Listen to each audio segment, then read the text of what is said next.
You know, I got interested in magic through kind of a back door. When I was a boy of 8, I saw a movie about a Mississippi riverboat gambler, and I didn't want to be a magician. I wanted to be a professional card cheater.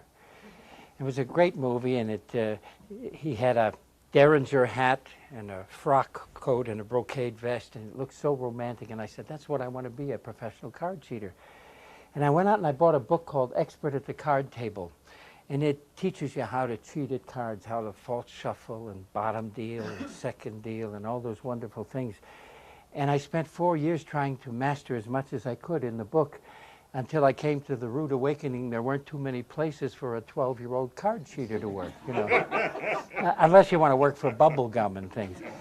And then I looked in the back of the book, and it said legerdemain, which was French for magic, and I learned how to apply these gambling moves to magic. But I've always been interested in gambling, so I'd like to show you a couple of gambling games. Now, this one happens to be very, very old. Let me get this chain untangled. This is a swindle, if you'd like to call it that. I call it a nice, honest, fair game. This was played on boats. This game goes back about 500 or 600 years. It predates craps and blackjack and all the wonderful games. And it's a very simple game in that you have only a 50-50 chance of winning or losing. So that's not too bad, you see. I'm going to show you, it's been called the endless chain, the figure 8. A misnomer is called pricking the garter, because that was done with somebody's belt. It's a little different, but and I've done this with ladies' double strands of pearls, and so you can do it with anything as long as it's an endless chain. Now I'm going to show you how the game works. Okay, you see it's called the figure 8 because it looks like a figure 8. Now, there's a losing side and a winning side. You have to pick which is which, you see. Now, I'm going to show you what a win looks like. Put your finger there, David. If I trap that finger, you see, with the chain and the end, that's a win. Okay. You may let go. You haven't won anything yet, you know. It's just a run-through, for God's sake. So, now, I'm also going to show you what a lose looks like. I can put that win or lose on either side, see. Now, put your finger in there again. Now you see, that's what a lose feels like, okay? All right, so you see there's a difference. And I can put it on either side, you see. Now, this was taught to me by a racetrack tout, but he never told me why you win and lose. I'm going to show you something that nobody ever gets to see, why you lose. Now, this is the lose over here. Put your finger in there for a moment. Well, take it out, and I'm going to show you why you lose. You see, when you take that, you see that there's no loop there at all. There's the actual end. You see what I'm saying? Right.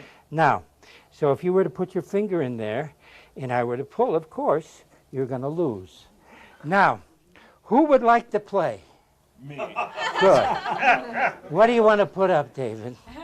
I'll tell you what, I'm going to make it nice and easy for you. I'm going to give you a gambling game you can't even get up here in Lake Tahoe or Reno or Las Vegas. I'm going to put up the money for you. Okay, I'm going to give you 3 chances to win.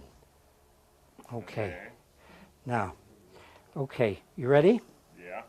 Here's the figure 8. Now, you have to guess which side the win is. Take a guess. Let's bet one of them. Yes, of course. I didn't think you were going to go on one shot with all 3. Let's get a little hefty. I'll put it right over here. Okay.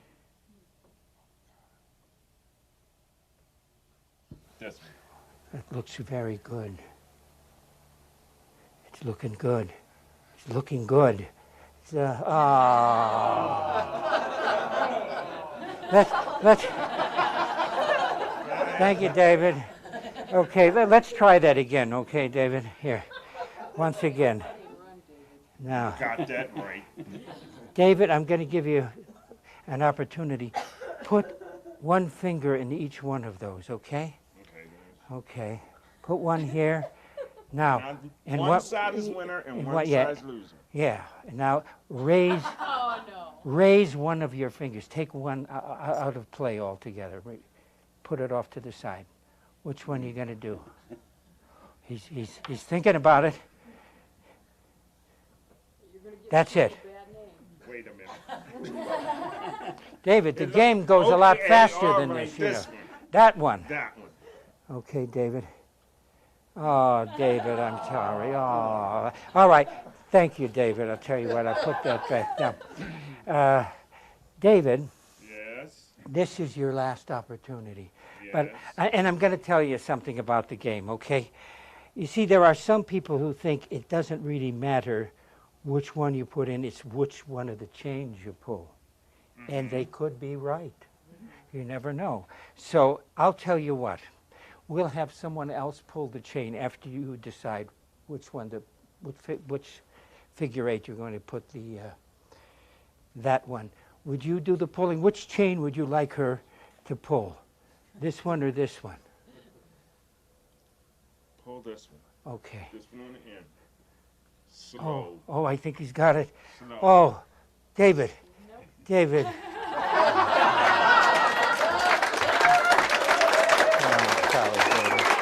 Now, just so you don't go home feeling bad, David, I'm going to show you something. This is the positive. You see, I'm going to come right around here like that, and I'm good. Now that's a definite winner because you know that's the end. You see, and I'm going to prove it to you. See, it can't be anything else but that. Okay? Right. Okay. We're going to do it again. All right? Now keep your eye on it. I'm just going to do exactly the same thing like so. Put your finger in there. Okay. All right, David, here we go. 1, 2, 3. David, maybe you ought to take up Mahjong. You know what I'm saying? Okay. Thank you.